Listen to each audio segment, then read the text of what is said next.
Pois é, gente, essa é o desafio do Arquifuturo sobre parques urbanos no Jardim Botânico. Sei que está agradável lá fora, mas aqui dentro tem muito conteúdo, então vamos voltar aqui para a nossa apresentação. E a gente, assim como ontem, estamos tendo um dia fabuloso e acho que agora à tarde também teremos um dia excepcional. E para começar então essa tarde, eu gostaria de chamar e apresentar para vocês o Brian Talbot, que é arquiteto e designer sênior do escritório Diller Scofidio. Ele está no escritório desde 2011, ele chefiou o projeto vencedor para o novo Zaryadye Park, acho que a gente vai ter dificuldades aí nesse nome, em Moskva. O Brian, ele tem mestrado em arquitetura pela Universidade de Princeton, ele trabalhou também no Shop Architects e ele atua também como crítico visitante na Cooper Union em Nova York. Brian, por favor, muito obrigado. Venha para cá.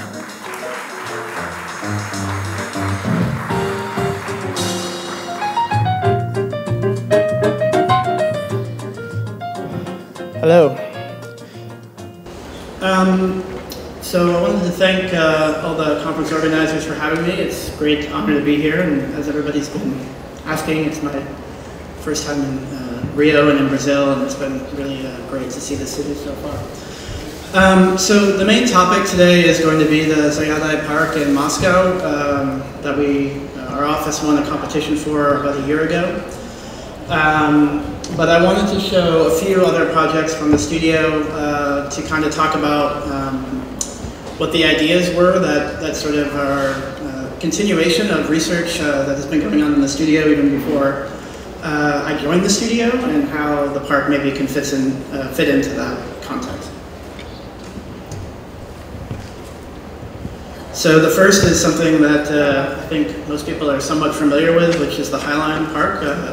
We collaborated with field operations in New York. And I want to talk specifically about what some of the ideas of that project were that found their way into the Moscow project. So I think, as probably most people are familiar with, the Highline was an elevated rail line that was basically used to create safer conditions on the west side of Manhattan. And there was a long process of it potentially getting taken down to open up development sites in the neighborhood, and eventually a community group, the Friends of the Highline, formed to advocate for the preservation of the Highline and for its adaptive reuse. The office, Diller Scofidio Renfro, won with field operations a competition to actually execute this preservation project. And one of the main ideas of the competition was to try to keep it. So basically to preserve the qualities that this space that was sort of an intersection of infrastructure that had been left behind and grew very literally in its own way, and sort of was left alone in a way that most things in Manhattan are not.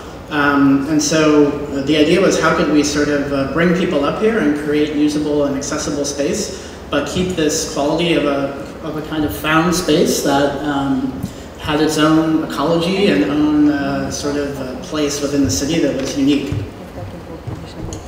So this is just one example of an area that ended up being called the flyover, but it's basically what you see here is what the found condition was. And essentially, in this case, the idea was to keep really those plants and that ecology that was there in the site, but introduce a floating bridge that would allow people to kind of actually occupy the canopies of the trees. And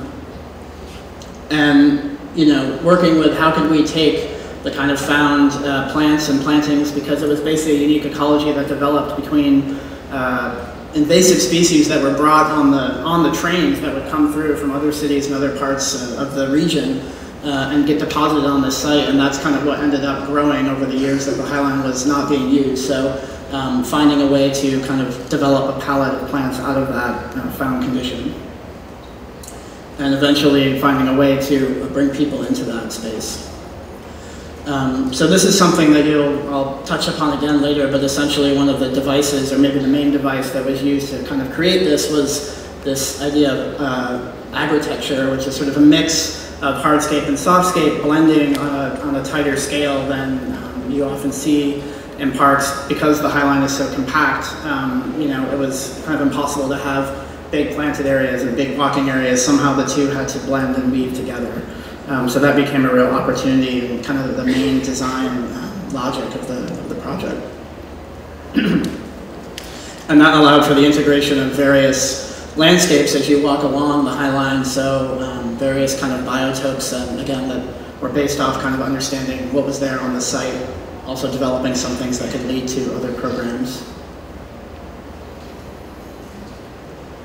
And some images of the final realization. This is that same basic zone that I was just talking about in the design and the renderings, the flyover, and kind of how it finally got resolved. Yeah, the Highline itself is now the third phase, was just opened about a month ago. I'm going to talk about that for a moment. It's a total of 7 acres, 1.45 miles that stretch through the west side of Manhattan. And I think the other lesson that I want to sort of relate to the Zaryadye project is this notion of what the program of the park was.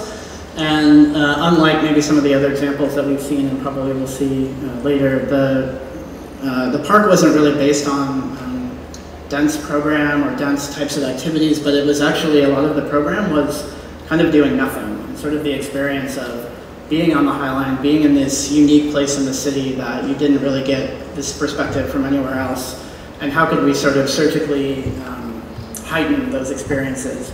So this is an overlook that was one of the bigger, more dramatic kind of surgical maneuvers into the site, but essentially the program here is to look at the street. So it's an amphitheater that faces out onto the avenue, and basically you watch the cars go by. And so, the city itself becomes the kind of program, watching the city, observing the city, and then also putting the people who are on the Highline in a position where people look back at them. So it's a little bit of a kind of unique notion of how just sort of being in the city can be the program. So, as a side product of this, as I think a lot of people probably already know, the population within the rezoned area around the Highline has grown more than 60% between 2000 and 2010. It's generated over $2 billion in private investment, new jobs, and something like 85,000 square feet of new gallery space. So, in a way now, the Highline is dealing almost with the new challenge of its own success, and how do you continue to keep it, continue to maintain the kind of strange and found quality of this site when there's so much new development and so much attention being paid to it. And one of the things that's happening in the next step is to look back at some of these spaces that lend themselves to programming and try to say, well, as the Highline project comes to completion, the thing that might keep it new is kind of refreshing the programming of the site. So there are these opportunities in some of the places where the Highline passes through, architecture that are a little bit more well-defined, that we're now working with field operations and the Friends of the Highline to develop ways that they can support kind of strategically programs within these areas to kind of extend the usefulness and extend the activity and really extend the change of the Highline. So the kind of work now is towards keeping it fresh and keeping it new even as the construction of the Highline winds up. And just to talk briefly about the third phase that we just opened, this area here, so phase 1, phase 2 is what we've been looking at. So phase 3 is quite a different context. It wraps around the new Hudson Yards development, so all this territory is getting decked over and extremely large buildings are being built on this site. And so it's quite a different set of challenges. First of all, the context isn't there really at all. It's developing as the Highline develops, and it's just a completely different scale than what was found on the other 2 phases of the Highline. These are some images of the recently opened third section. picking up on a lot of the similar design features of the original two sections, but also thinking about how to maybe mediate between the scales of the High Line and the larger scale of some of the construction that will be happening in this area. So there's more variations on the kind of seating and occupiability. Some of the areas here are a little bit larger, so they can be more easily become dwelling places and not just places that are passed through. And also thinking about how to continue to maintain and expose the existing and previous infrastructures and layers that were on the site. So here you see the first of this Hutchin Yards development that you can't even see the top of it, and it's like not even halfway done yet. So it's a much different context that this part of the Highline will be dealing with. And at the same time, it was an opportunity as the Highline wraps around the yards to really almost return it completely back to its original state. So the very last piece of the Highline tries to really break down even the kind of paving structure that we had previously done, and really kind of let people see almost exactly what the Highline was like when it was found and sort of turned into a project. So the next project here are the public spaces at Lincoln Center. So the studio worked on a variety of projects here, including architectural projects for Alice Tully Hall and the Juilliard School. I'm just basically going to be focusing and touching briefly on the public spaces. So again, there's a frontage area here that basically had a drop-off for cars. We put steps over that drop-off to basically allow a pedestrian, privilege the pedestrian connection to the main plaza. The fountain was rethought, and then there are some areas over here with what became the High Par restaurant fountain, where we introduced some other types of public space. This is the end result. So it's kind of seamless in a way as to how it got integrated into the plaza, but again, it was a series of surgical moves to kind of tweak what was there and what wasn't working and make the space feel more public. So at the end of the day, I think the result is often some of the moves that were made aren't really even, it's hard to tell where our work ends and the original work began, but somehow the space feels more accessible and more public. So this was done partly through the use of some digital installations you see here in the steps that we installed, kind of leading you into the park and leading you into the plaza and creating kind of different potentials for engagement. The fountain as more of a spectacle that was sort of rethought and reprogrammed, although kept similar in spirit to the original, becomes a center point and a focal point, but also a point where you can occupy and hang out. It's inviting. Other inviting spaces that were about making shade, again, introducing seating and other kinds of areas that really, again, promoted not just this big open plaza, but the kind of at the micro scale. So again, sort of negotiating between the larger scale of the site and the kind of monumental gesture down to the scale of furniture and the scale of people and how to kind of work between those two things. And then lastly, the High Park Pavilion. So there was an idea here that I think was very relevant to the work we ended up doing in the competition in Moscow, which was to think about how we could simultaneously introduce a kind of, in a way, exclusive program of a high-end restaurant and sort of double the use of that space by making the roof accessible and always public in a way that actually expanded the public space while introducing a kind of high-end space that catered to different populations. So you kind of have two things overlapping here. And the idea was very simple, to take the surface that we think of as kind of the horizontal surface of a parkscape or occupation or public space, and to begin to twist it, to make it three-dimensional and create spaces underneath it that could be used in a different way.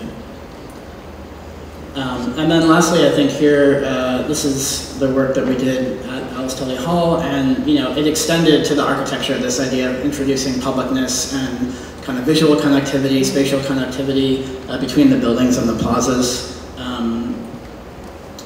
And again, using digital tools to do that. So these are a series of video screens that basically allow all the different institutions that use Lincoln Center to bring content onto the street and and engage with people that are walking by. So it's kind of taking the contents of these halls and bringing them out into the public sphere.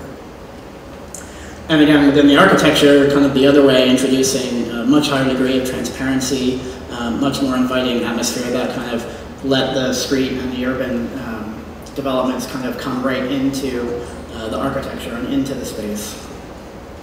And lastly, the idea of exposing some of the interior spaces in a different way. Once we got up off the street, there was the ability to cut away some of the building facade and actually have the facade kind of become generated by the activity within the building.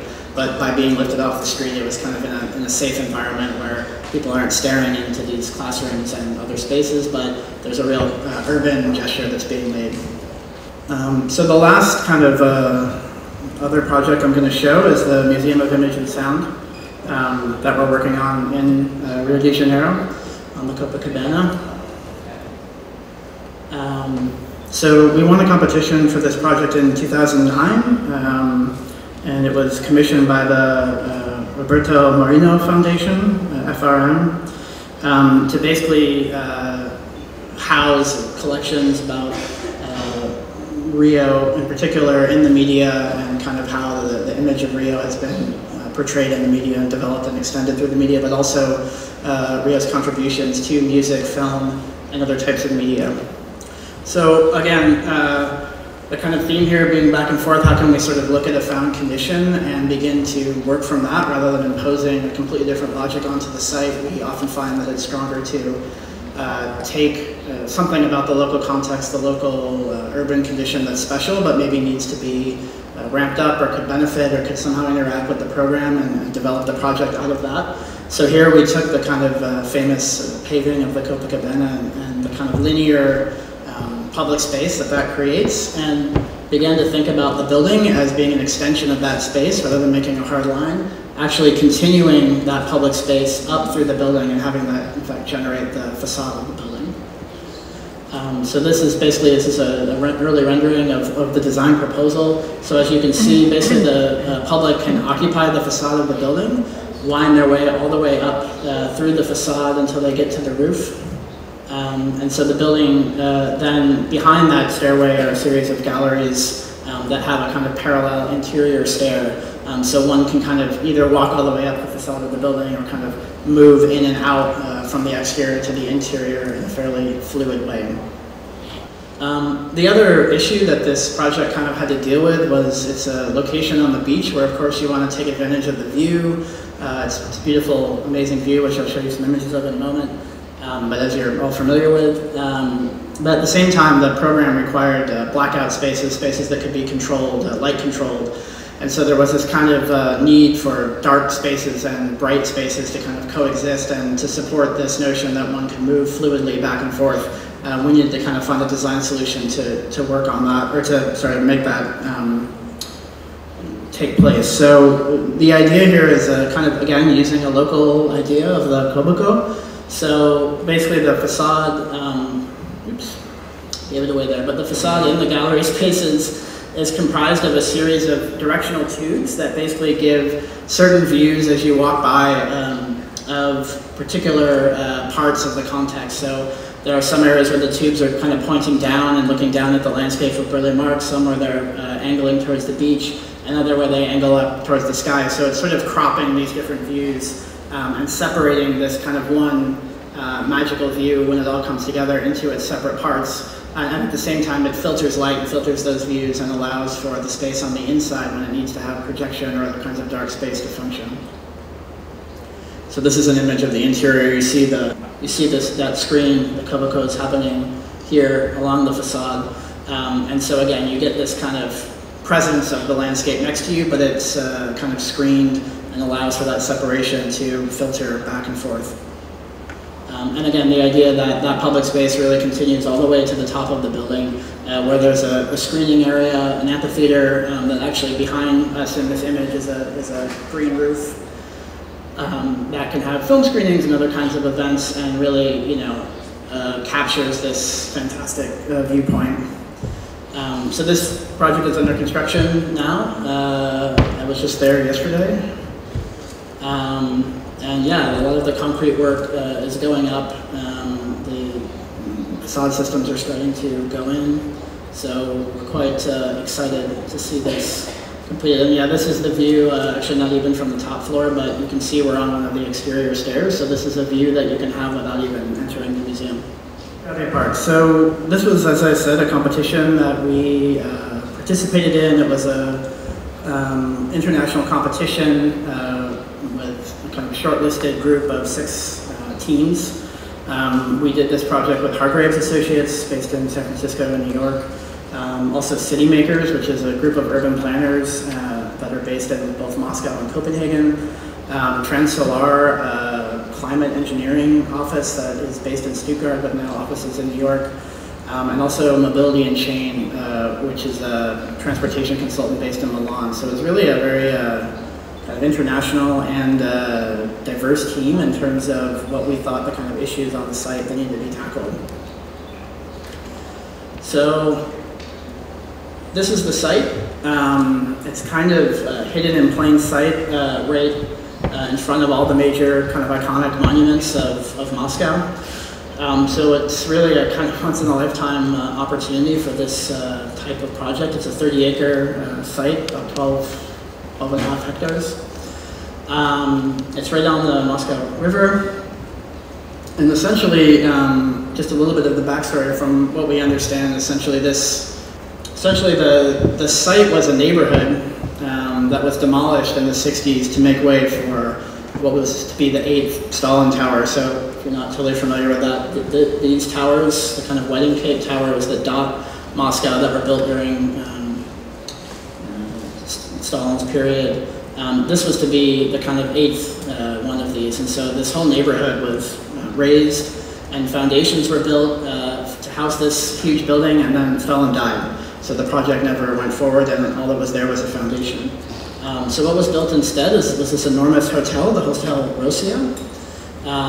As you can see, it's quite enormous, dominated the site and blocked many of the kind of iconic monuments of the area. So about 10 years ago, the hotel itself was also torn back down to the foundations, so now we're kind of back in the situation that we were in Stalin's time. But with a little bit more of a mess, and similar to the High Line or some of these other sites we've looked at, it was kind of an overgrown place that had essentially been behind a fence for almost a decade. Before the competition, there were several other schemes to develop the site. Norman Foster's, I think, is probably the most well-known, that would have added a philharmonic, but also housing and offices, and it's kind of a very conventional, almost kind of very old school, I guess I'll leave it at that in a way, scheme. But local groups kind of organized to say that this thing should be a park. And so I guess at a politically somewhat low moment a few years ago, Putin was walking around the site and said, hey, you know what? I think this should be a park. So somehow in that somewhat roundabout way, there was success in putting enough pressure on the federal government to make it a park. So the competition was held, as I said, about a year ago. And I think for us, we looked at it as an opportunity to think about what a new model for an urban park could be. Obviously, we have a very successful model that's sort of iconic in New York. But this is a model that is in a way a kind of 19th century model that's been updated through its use in programming to be continually relevant. But at the same time, as you can sort of see, in a way, the iconic image of the park is that it's sort of stamped out of the density of the city. It makes a cut where one goes from the city to a kind of parkscape, and that's the drama of the park. So when we started to look around about what was happening in Moscow and some of their park space, Gorky Park and the promenade that rings around the city, we realized that everywhere, at every scale, was this very definitive break between where you were supposed to walk and where the plants were supposed to go, you know, where one thing ended and the other began, and there was never really any cross-pollination between these things. So that kind of became a little bit of a starting point for how we would maybe start to approach this. At the same time, the site is such an important site, and it's right next to all the kind of monuments of Moscow that are obviously monuments of the city, but also national pieces of identity for Moscow, or for Russia. And so we thought about how could we bring in other aspects of the country to make this not just a city park, but really a park that the whole country would sort of embrace and want to come to just the way that they want to come to the other monuments around the site. So as was already mentioned, this is kind of where the idea to bring, in some way, the ecologies or the landscapes of all different parts of Russia to this one site and kind of collapse them together.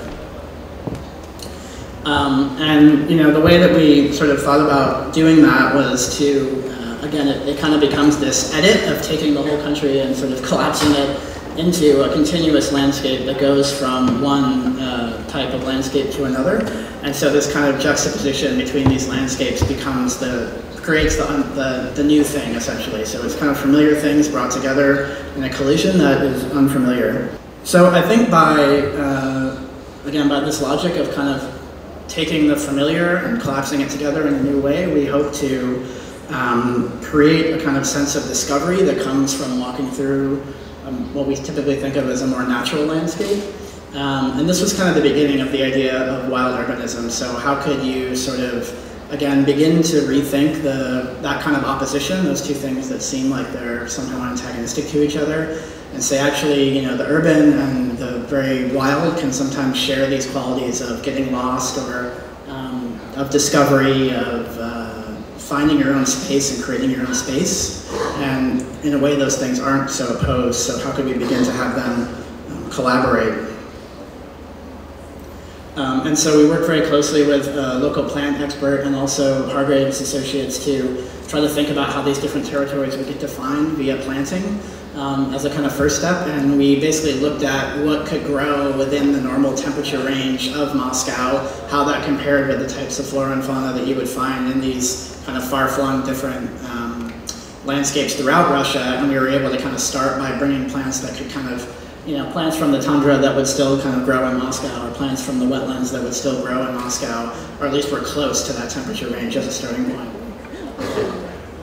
So then as to how we would organize this on the site kind of had a natural slope from a high corner over here down to the river, and that both had to do with the, excuse me, the topography of the site, but also the envelope of where you could build, because essentially the target was to maintain the views through the site of the Kremlin, of St. Basil's, and the other monuments of Moscow, and so that kind of left this corner to build up.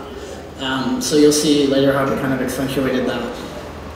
And then basically from that initial striping, so this is basically where we introduce the different bands of landscape, from wetland to forest to meadow to tundra. And then we began to pull those scripts together so that it wasn't a kind of continuous interface, but rather woven together to create these nodes, essentially, where one landscape would actually be right on top of another one.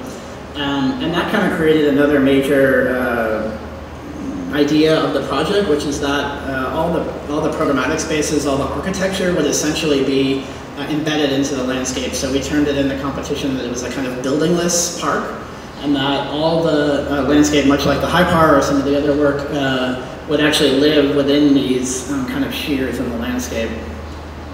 And so again, the real idea there was to sort of maximize the park and the open space and the public space, and not say we're either choosing to build a pavilion or we're choosing to build a park, but we can actually build both simultaneously. And then the last kind of major idea here was a kind of augmented climate or augmented atmospheres that was a starting point to kind of understand how we could push the different conditions of the site towards these different ecologies that we wanted to create: tundra, forest, wetland, using very simple means. And it began to kind of extend to an idea of how do you create year-round comfort, how do you create public space in an environment that's pretty inhospitable in Moscow for a good chunk of the year. And so we wanted to actually play with those experiences. And so what we created, and I'll get into this a little bit more in a minute, was how do we kind of create some zones of the park where it's always comfortable, it's essentially always a temperate climate, And then some parts where we kind of go to extremes, so it's always cold, even in the summer, it's always warm in the winter. So it was kind of an idea of really heightening the experience of the different seasons. But also the energy to produce this is collected completely from the site. So this, which we'll see again in more slides, is a large glass canopy that performs a few functions. But it's also a photovoltaic array that essentially harvests the energy present on the site to create all these kind of different atmospheres and effects. So we're really only working with energy that we find on the site. We explored with our team lots of other ways to harvest energy, including trying to work with the water passing through the river, but it's just not very fast. Wind isn't really viable, so it turned out that even though Moskva doesn't seem all that sunny, we could actually generate the kind of power that we needed to produce these different atmospheres through this photovoltaic array. And basically, this starts to set up, it's basically one of 5 nodes on the site that have kind of specialized atmospheric conditions, and that's also where the main programs of the park live. So all those things start to kind of embed themselves into these nodes. And sort of the last major idea was being on this incredibly iconic site and next to Red Square, which is, you know, a very different kind of public space. How could we sort of frame Moscow, but also kind of allow you to almost disappear into this environment? So this is the kind of idea that the site could have you lose the city and only to find it again in a new way. So the forest part of the landscape essentially abuts right onto Red Square and creates a fairly strong edge here, but it's not a wall, but rather a kind of filtering and taking advantage of the natural filtering that a forest produces, and taking the notion of the cobblestones that are part of Red Square and kind of blending them into a paving idea, which I'll get to in a second. So that really, just kind of like a forest floor, one could begin to walk anywhere among these trees, and it wasn't about trees here and a path through them, but rather you kind of find your own path and your own entry through these different conditions. And as you can see in these elevations, this is an overall elevation of the site with St. Basil's here, that glass canopy I mentioned here, another hill that's actually a great lawn that I'll talk about in a moment, and then the forest that kind of finds its way through that edge of the site. So again, the architecture and the buildings really become embedded in that landscape and are kind of taking a secondary role to the landscape itself as the main feature. So this is a view from the bridge, kind of looking over the whole site. And so with these different kind of augmented climates, what also happens on the site is that as the seasons change, some of these, some pieces of the park kind of go along with the seasons. So when it's summer, when it's winter, and some parts become kind of out of sync with the seasons. So this is the area underneath that canopy, which is essentially conditioned to be kind of warm and green all year round. So even when it's snowing and cold everywhere else, it's warm here. The ice cave, which is another one of these nodes, is actually cold all year round. So even in the summer, it's very cold. And essentially, we're using technology to kind of take the energy that we're getting from the site and to kind of just move it around so that one part of the site, as one part of the site gets warm, another part gets cold. So they kind of are all in balance with each other. So now I'll just quickly, since we're running a little bit out of time, go through some of the images. So this is one of the nodes that was basically a welcome center for Moscow. So it's an information center. We made it, rather than an indoor space, actually an exterior space under a glass canopy that's heated so that it's basically slightly warmer. And it's basically, this is one of the areas that's heated for comfort. So it's slightly cooled in the summer, slightly warmed in the winter. Not that you start taking all your clothes off, but that you can basically, it's comfortable to stand outside here even in the winter and basically look at a series of video screens that are over key points in Moscow.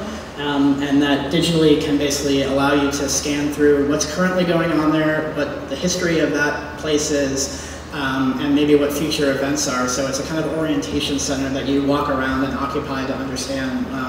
The site is kind of a jumping off point for exploring the rest of Moscow.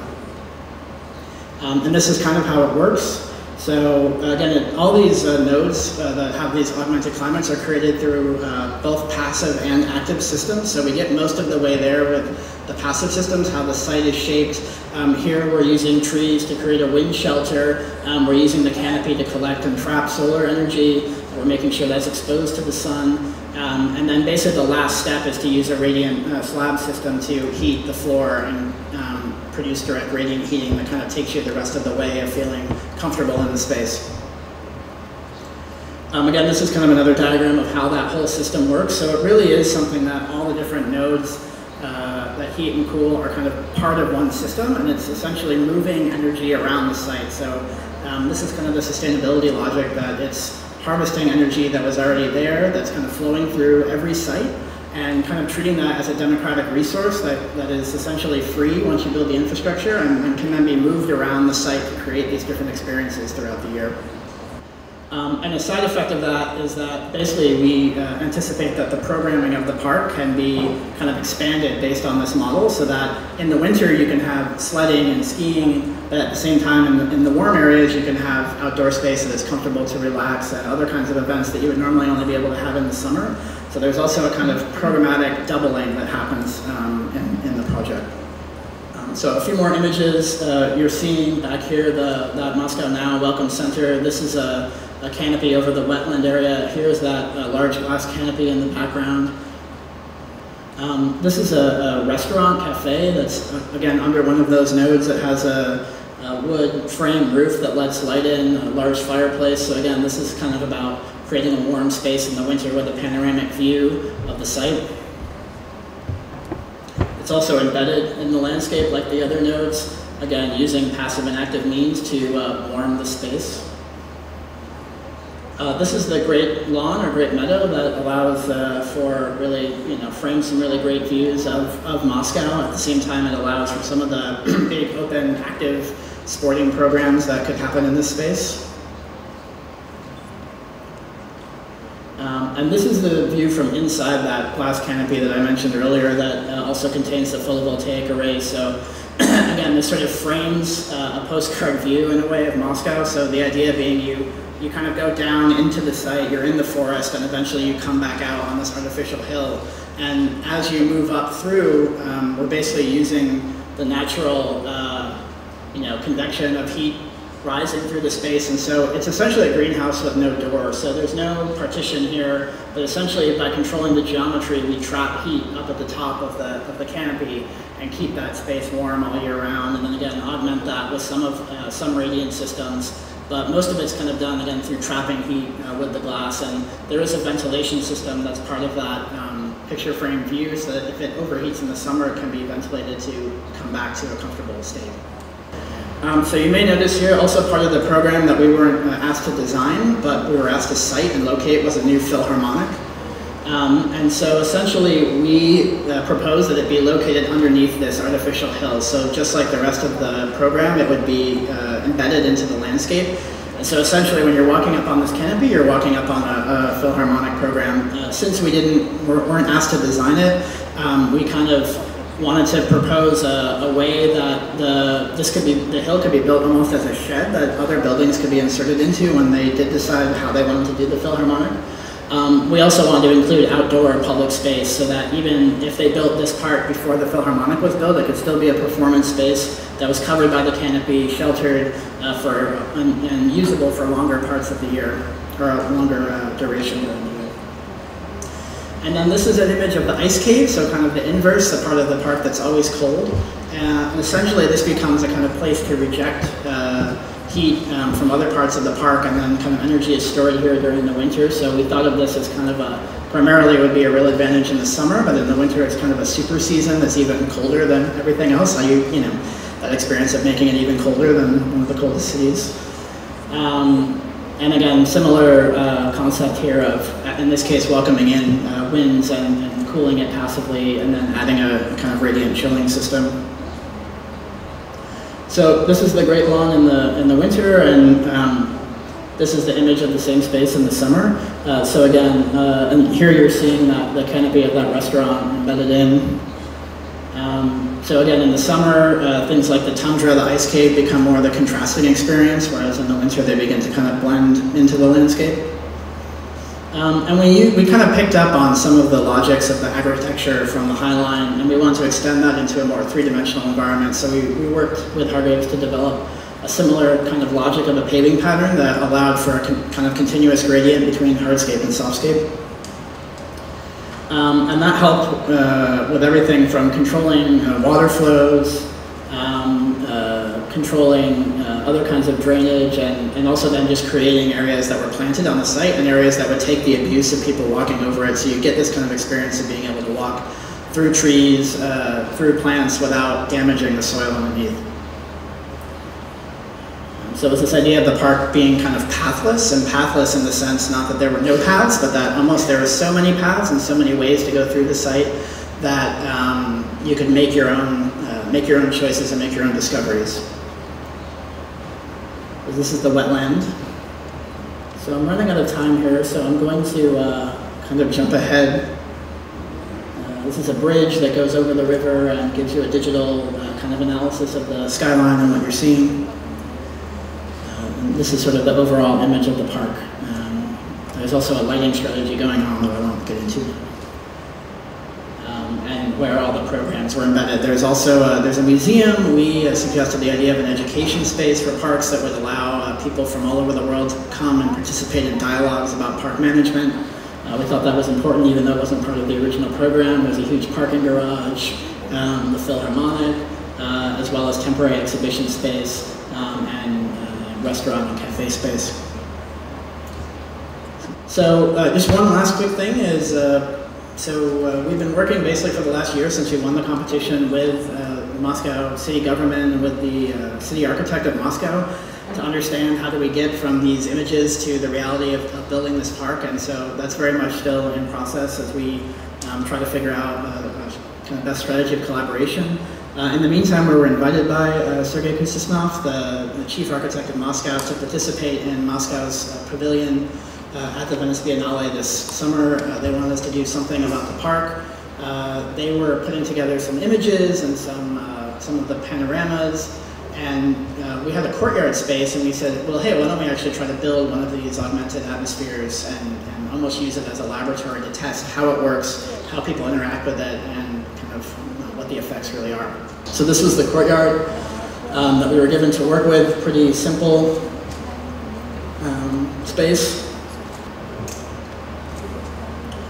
And again, we basically, similar to the idea of the park, we wanted to have kind of hot and cold conditions that would exchange energy back and forth between each other. Given the short amount of time we had to work on this, we didn't quite get to having it be harvesting energy from the site, so but it's using a very low amount of power to run a heat pump that basically moves hot water through different elements of the installation to create different conditions.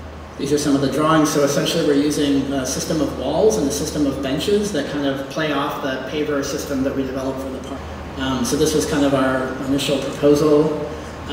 We ended up being very lucky to work with Reader, a company that is typically making precast concrete elements and high-performance concrete, who had just kind of released, this is really the first time they've installed it, is a new product line that they have actually embedded capillary radiant heating and cooling systems into their concrete products. So they collaborated with us to make the benches and walls. These were some of the prototypes. And we also ended up using a kind of artificial grass system. There wasn't really enough time to plant grass and all this stuff. And embedding a system of tubes underneath the grass, so to connect all the benches and the walls to the heat pump, so that essentially that experience was invisible. So it wasn't about playing up the technology, but rather about kind of playing up the experience and the atmosphere that was created, with almost magic about not knowing how it was created. So this is kind of the installation being installed. And this is the final installation. So essentially all of these benches have either hot or cold water running through the surfaces, and these walls do as well. So basically there's radiant cooling and heating that's happening, and kind of like the park, most of the surfaces are conditioned for comfort. So in the beginning of the installation, it was summer, quite hot in Venice. Most of the walls and the benches were being cooled, except for these two benches that you can see are kind of facing the other way from all the other benches. They're sort of rogue benches, and they're hot in the summer and cold in the winter. And so it's kind of, again, it's about creating this variety of experiences, everything from creating comfort to kind of pushing the extremes. And also we introduced a heliostat into this project that brought light down into the courtyard, so it's kind of a site-specific thing here that the courtyard gets a certain amount of sun during the day, but we wanted to kind of extend that season in a way. And so this is the heliostat that we installed. It tracks the sun during the day and essentially puts a spot of sunlight into the middle of the courtyard, and creates, again, kind of a different environment, micro-environment even within the context of the courtyard. And here you can see basically all the machines and tubes that were supporting this, but we hid them behind the walls, embedded them in the ground, and so the experience that you get is really one more of exploration, of discovery when you start to touch the benches and realize they're hot or they're cold. That is kind of the experience that we hope to also produce in the park. Thank you very much.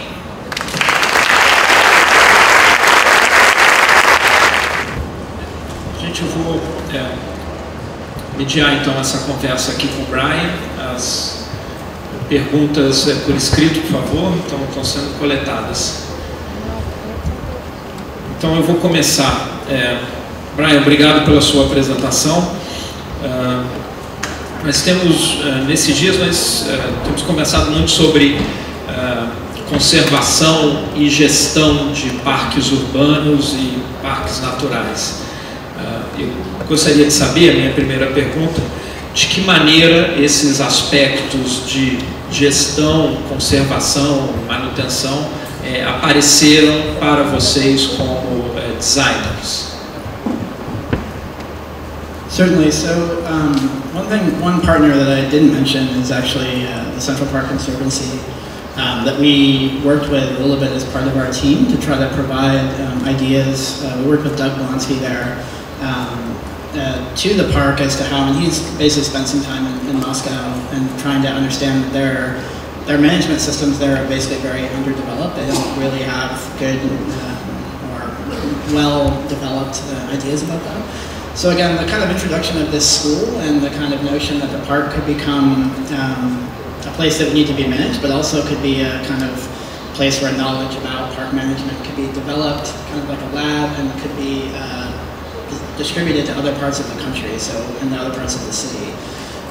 So that was part of our proposal. I think we didn't propose a specific management structure as some of the ways we've been talking about, because it's kind of, I think, the city, and we figured that that would start once we actually engage with the city and engage with beginning to build the park, how they want to do it, what suggestions we might have.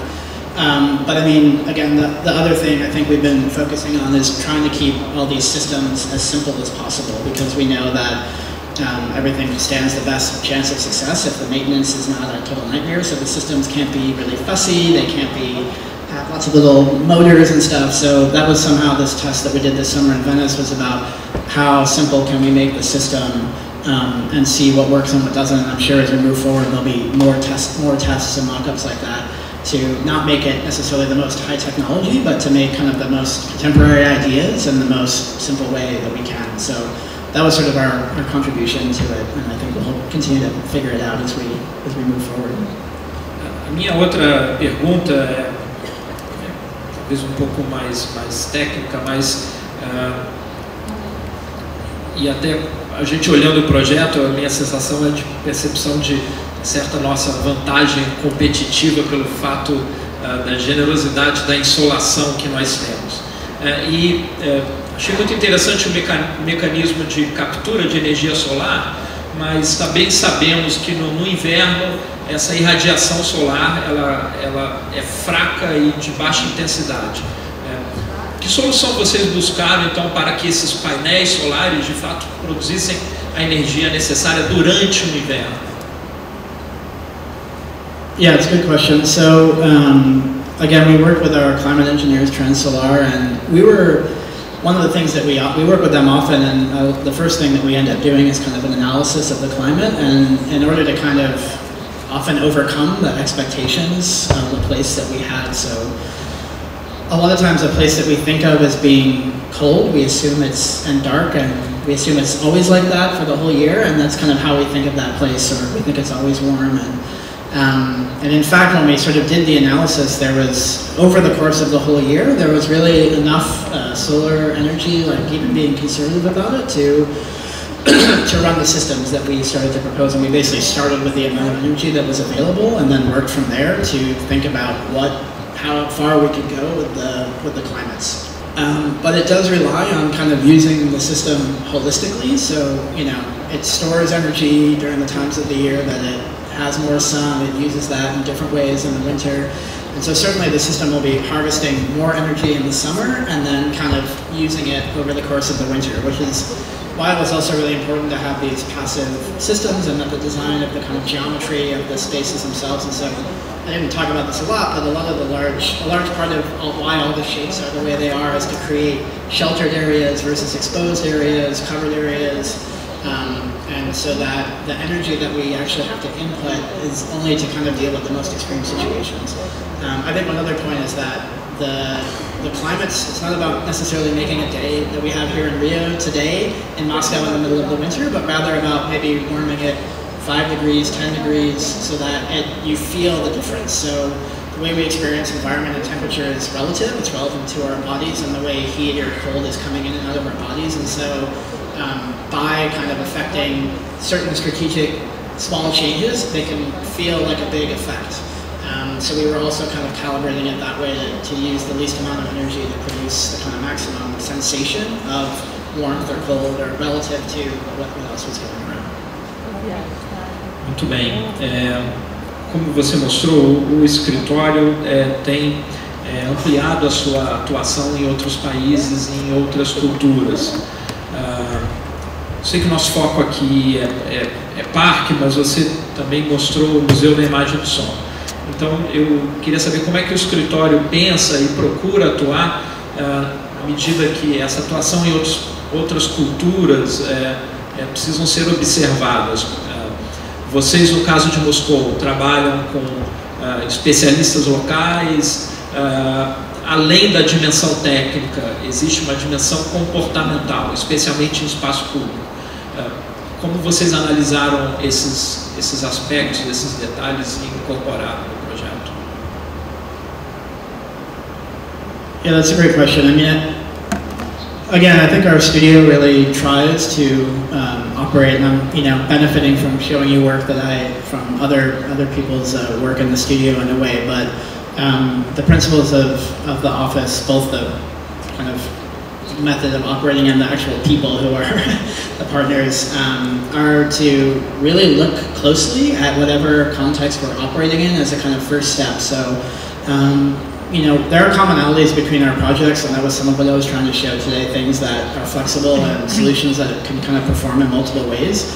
But I think the first step for us is always to really try to not jump to conclusions and not make judgments right away, but to take in information, to observe everything about the site that we're working in, from the culture to the history to the very specific architectural things that are going on, and try to understand, you know, how we can sort of, again, essentially turn up the heat or turn up the volume on those things. And so I think the work that I tried to show today, including Zaryadye, were sort of about, sometimes we have to bring in things from the outside in order to make you, to see what's right in front of you in a way. So sometimes that contrast is necessary, but it's often also about understanding what we have to work with, and every site has, you know, a huge amount of resources that can be brought to bear on that. So yeah, we're often working with you know, local architects or local experts to understand, especially when it comes to landscape, what plants and things can work in the landscape, especially if it's someplace we haven't worked before. So that happened with Moscow for sure. There's not as much landscape in the Rio project, so it wasn't quite as big of an issue. But then also, I think it's a big part of the work of the studio is to go to the site, explore it, and even look at it from afar and try to understand it and come to an understanding of it, that the proposal starts from there. And so that's why, you know, kind of starting with the Highline example of keep it is in a way like a big philosophy of our studio is how do you keep it, keep what's kind of unique about the place that you're working in, but also extend it, transform it, and allow it to reflect back on the larger context. A outra pergunta é, consequência dessa, se nessa situação de inverno, onde vocês oferecem ali ilhas de calor, e nós sabemos que em grandes áreas verdes você acaba estimulando, o que é muito positivo, o surgimento, o contato de uma fauna local. Pássaros procuram esse espaço. Vocês levaram isso em consideração? Vocês viram essa possibilidade de repente, a saída de calor virar um imã para pássaros?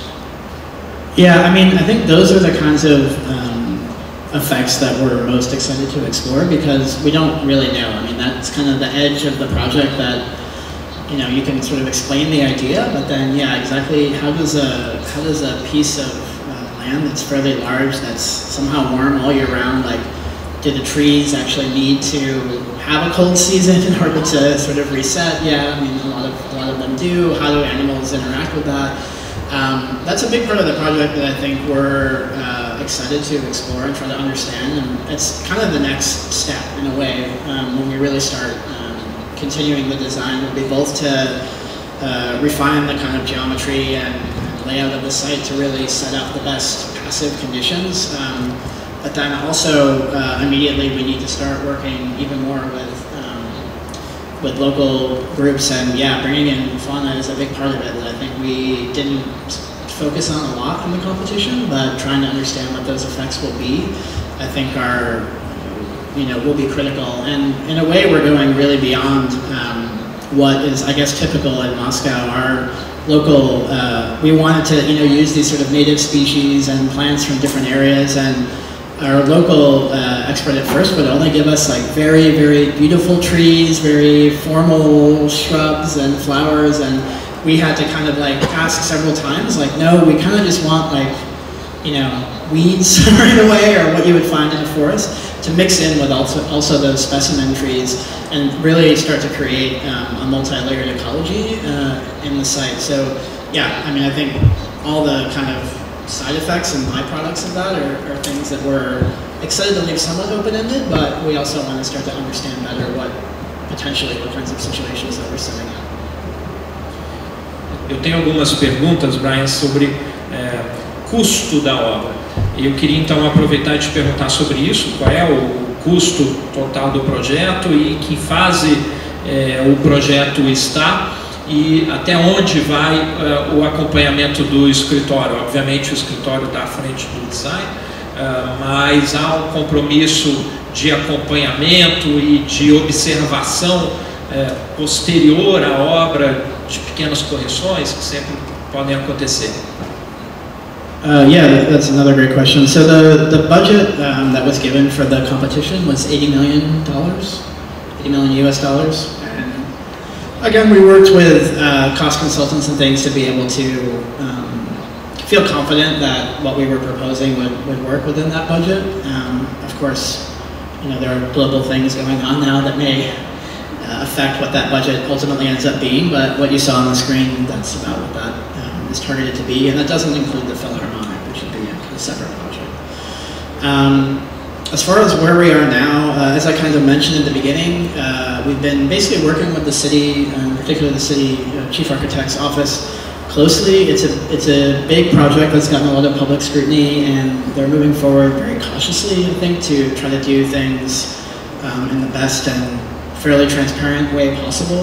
There's a lot of scrutiny on the project and a lot of excitement about it. So we haven't started getting back into actually producing construction documents yet. It's basically been understanding logistical issues, who our collaborators will be in Moscow, which we have some people, local groups and architects, and the site is also complex because it's located so near the Kremlin that there are parts of the site that have to be worked on by special offices that have security clearance to work on them, essentially. So just getting now our team that did the competition together with the local team has been a lot of the work that we've been doing in the last year.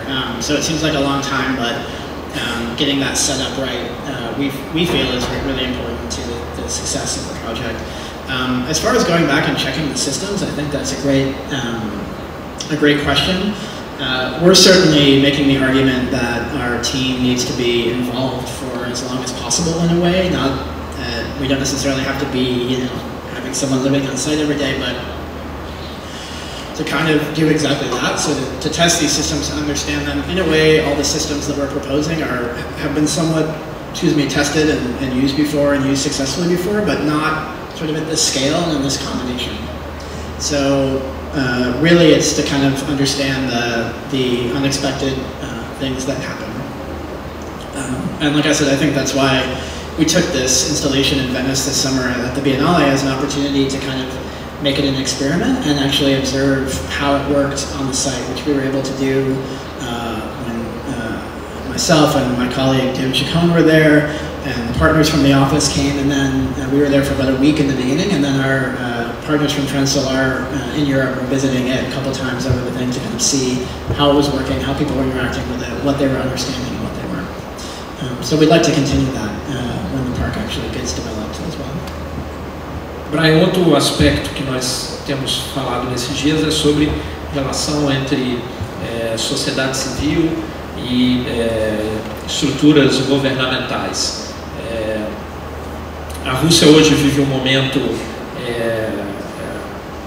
avançado, é um dos países BRIC, assim como o Brasil, mas sabemos todos, tem também um histórico de governo centralizado e de planejamento central.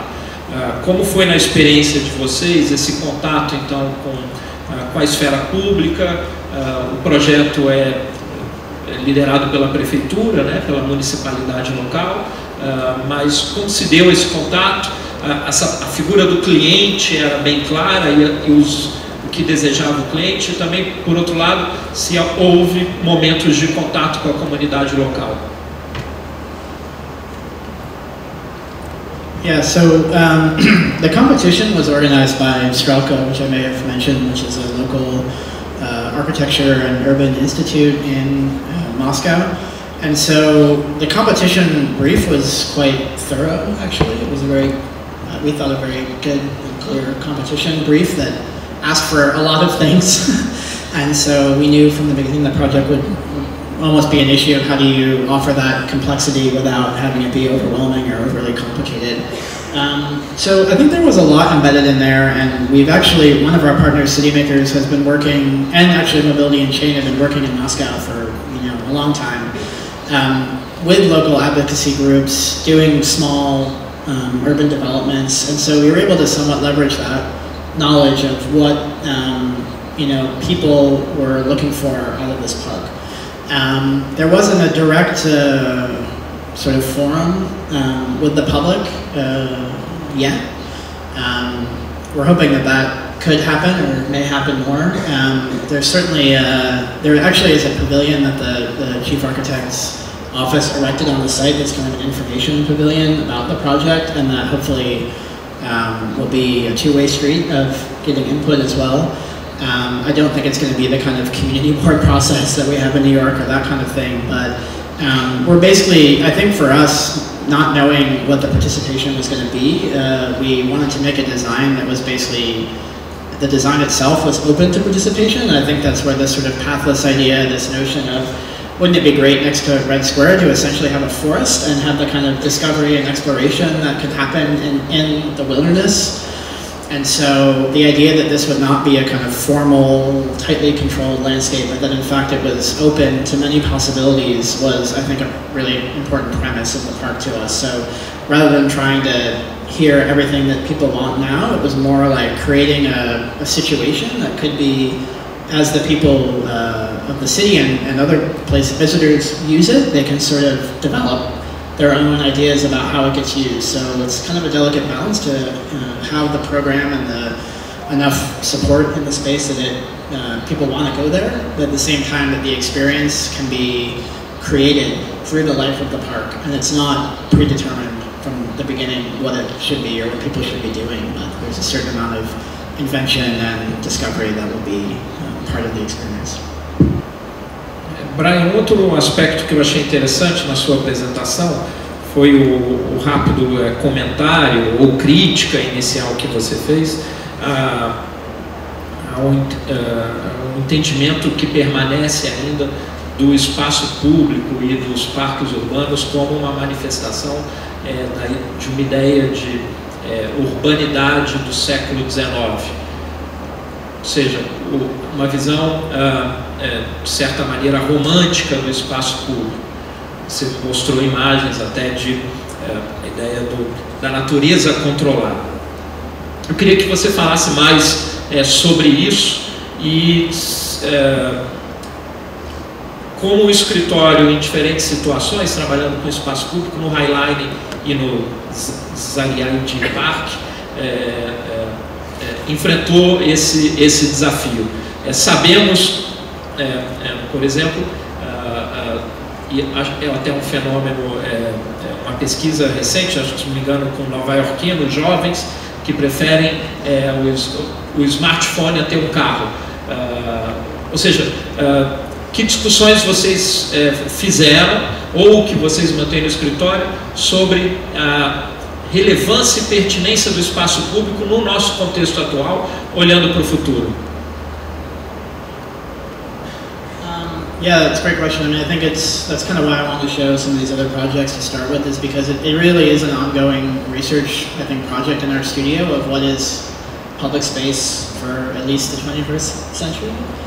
And that, you know, there was a lot of invention previously that in a way we're still dealing with and unpacking, and most of our, you know, well-known and well-loved spaces are, you know, like Central Park, for instance, is a project that was way ahead of its time and continues to be super relevant because, you know, the way in which it's constructed is sort of a logic about landscape, and that doesn't change in a way over time. Not the landscape itself, but rather the kind of important things about the relationships that are set up. But at the same time, I think, you know, we're entering a new kind of transition into a time where obviously cities are becoming the kind of dominant condition in our world, and more people are moving to cities, as everybody knows. And so the issue becomes less about either how do we kind of offer this contrast of a park, although that can still be a really great thing, but it needs to be sort of woven into the fabric of the city holistically and everywhere, kind of all the time, so that we understand that our systems and natural systems aren't really necessarily intrinsically different, but that they just perform in different ways with different techniques. And it's more the kind of goals and the qualities that we want to produce that becomes the focus. And so it's really trying to kind of move beyond this sort of adversarial or relationship between what, you know, humans and nature, or cities and nature, where it's really like, of course, we're all a part of this bigger system. And so, you know, I think whether we're doing architecture, whether we're doing landscape, we always kind of question that sort of distinction between natural and human-made systems, or the wild and the urban, and start to say, really, we're more and more going to have to be dealing with the issues of continuity, that all these things, it's going to be hard to tell what's a wilderness and what's not. Already, really, basically, that distinction is not meaningless, but it's becoming less important every day, and it's more, how do we actually use different kinds of systems to produce different kinds of effects, and how do we kind of create infrastructures that make the cities and the experiences and the public spaces that we want to have using all the tools at our disposal. And I think we need to get, you know, the work of the studio, DSR, is very focused on sort of getting comfortable with that relationship where we're not ever going to go back probably to this kind of wilderness condition. So how do we integrate it more and more into the whole city, and not think only about it as special parts of the city that are offering this, but it can really can permeate the whole urban culture and landscape. Muito bem. Brian, eu senti falta de só entender a presença do Zaryadye Park em relação a outros parques de Moscou. Como é a cidade de Moscou nesse sentido? Ela tem grandes parques urbanos? Como se insere o parque em relação a esse sistema de áreas livres, áreas verdes? Right, so essentially Gorky Park is the other nearby park that is sort of well developed, and I mean, it has an interesting story as well that there isn't maybe time to go into thoroughly, but essentially it's had a very successful, at least in the short term, kind of reimagination and reuse, and it's been highly programmed recently by local groups with concerts and ice skating and all these things, and it's really come to life as an important space in Moscow, from what we understand. But it's also almost been so intensively programmed that it's kind of destroying the park. And so it kind of becomes this like very intensely programmed and kind of off for a while, then on again and off for a while. So, I mean, that was definitely something that we posed this park in relationship to, that we felt that with, you know, they're kind of still figuring it out, but it's basically been somewhat successful to have this highly programmed park nearby, and it's fairly close to the Zaryadye site, and part of the kind of larger city plan, I think, is to develop the ferry service along the river that would allow these parks to become more easily connected. And so we wanted to offer a different experience that I think, you know, taking off some of the ideas of the High Line was about experiencing the city, experiencing the park, not foregrounding program and events as the main use of the park, but since Gorky Park was already kind of successfully doing that, we wanted to do something else. The other major space that we related to, that is true, I didn't really show a slide up, but there's basically a sort of a promenade or a garden ring around the city that is a linear park with trees and benches. Some of the images that I showed of these kind of strong distinctions are from that. And it's quite, I think, successful, and part of the culture of Moscow to go kind of take a walk on this promenade. It sort of ends right now before you get to our site, so part of our larger urban proposal was that this site could kind of close the loop on that promenade and link things together so that you kind of get, and that basically a lot of people start their visit to Moscow in this area with Red Square and the Kremlin, and so there's actually buses that come and drop people off here. And so the idea was that maybe this green space can eventually, it's sort of like a more, even bigger idea, but could become a starting point for a kind of route through Moscow, a tour through Moscow, in which you're using these green spaces to connect either, you know, foot, bicycle, ferry, to a series of spaces that then were kind of, again, jumping off points for exploring the other parts of Moscow. So it wasn't necessarily about spreading that through the whole city, but about strategically coordinating moments of arrival and kind of connectivity. Most of the other green space, Moscow actually has a lot of green space, but it's not very managed or regulated. So there's a lot of large, we're continuing to kind of learn about this. I mean, this is our first time working in Moscow, but from what I understand, there's a lot of large green spaces, especially like beyond that promenade ring, that essentially are they just haven't put the resources in to manage them. So there are things that are kind of there waiting to be developed, but there isn't this big history of managing their parks. So even Gorky Park was not very managed over the last couple of decades until very recently. And so it will be a big challenge, I think, and again, it's something that that's why we felt, you know, collaborating with Central Park, we actually have other parks around the world that, as part of our entry, we asked if they would participate in kind of helping develop a management program for this site.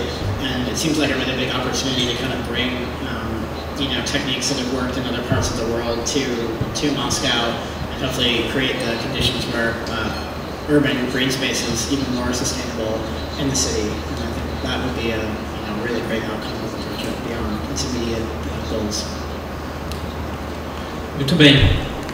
Eu preciso, infelizmente, terminar. Thank you very much, Brian. E eu queria chamar, então, a Tita para vir ao palco. Muito obrigado, Brian.